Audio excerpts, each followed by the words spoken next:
Arsenal's not having the season that most of their supporters were hoping they would have, but they are doing something that simply hasn't been done, at least not at their level in Europe, in years. I don't even know if it's bad or good, but at the very least it's historic, unique, and it's a real outlier. We're going to talk about what it is next, here on Pints and Punditry at the Pitchside Pub.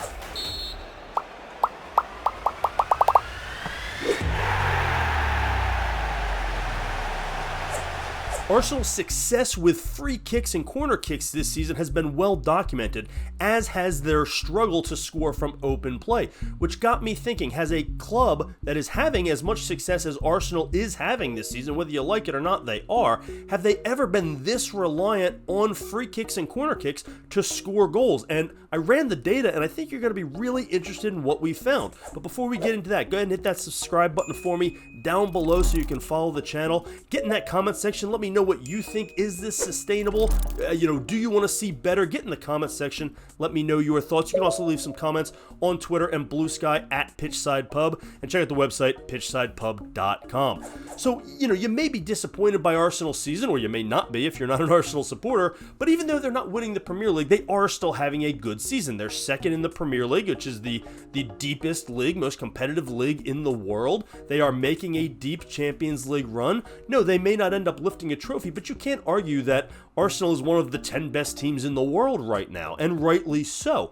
But they're doing it with such a heavy reliance on scoring from corners and free kicks. And I'm not sure, I didn't think before I got into this that we had ever really seen anything like this, at least from clubs who were achieving as much success as Arsenal is. You may have seen it from bad teams or middle-of-the-pack teams, but not teams that are truly competing. Arsenal's making a deep Champions League run. They could still win the damn Champions League at this point, which would really make up for coming in second yet again in the Premier League, which, by the way, second in the Premier League, no slouch. So this is a good team, and yet they have become so heavily reliant on the free kicks, on the corner kicks, scoring in the non-conventional ways. They're certainly not from open play, where they have openly struggled. So how rare is it to be this good and yet this reliant on the set pieces and the corner kicks? So what I did was, it wasn't enough to just see, how many goals you scored from raw corner kick data. I wanted to see it as a percentage of overall goals,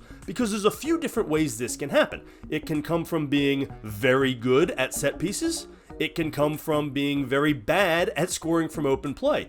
There are clubs who will be very good at set pieces, and they may have 10 corners that led to goals in a season, which is phenomenal, but they also scored 70, 80, 90 goals in a season because they were a powerhouse, and so this was just a part of their offensive juggernaut. So while they were good at set pieces, it wasn't a reliance on it, and that's what I really wanted to find here with the data. So I took the goals from set pieces, whether they're corners, free kicks, any indirect, any sort of set piece not from open play, divided by the total number of goals to see what sort of percentage Arsenal was at and where that compared to the rest of the league and the rest of Europe and historically to Europe. And what I found was really, really interesting.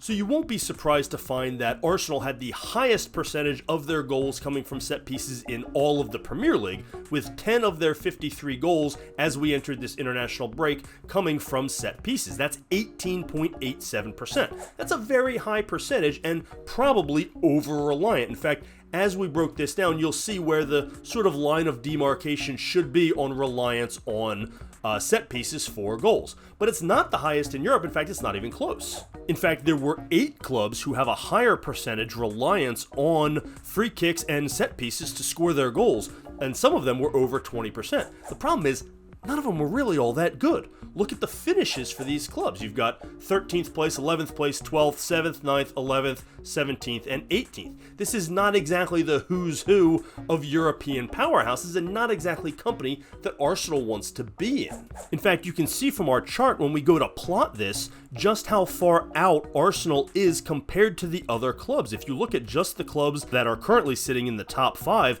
they are way out ahead of the next 2 clubs, Athletic Club and Nottingham Forest, which means you have far too much reliance on those corner kicks and free kicks to score your goals. It's great to have them, but it can't be the only way. Now, this did get me wondering, okay, how much of this is a small sample size anomaly, and how much of this is, relevant historically? Where do they fall in compared to the last few years?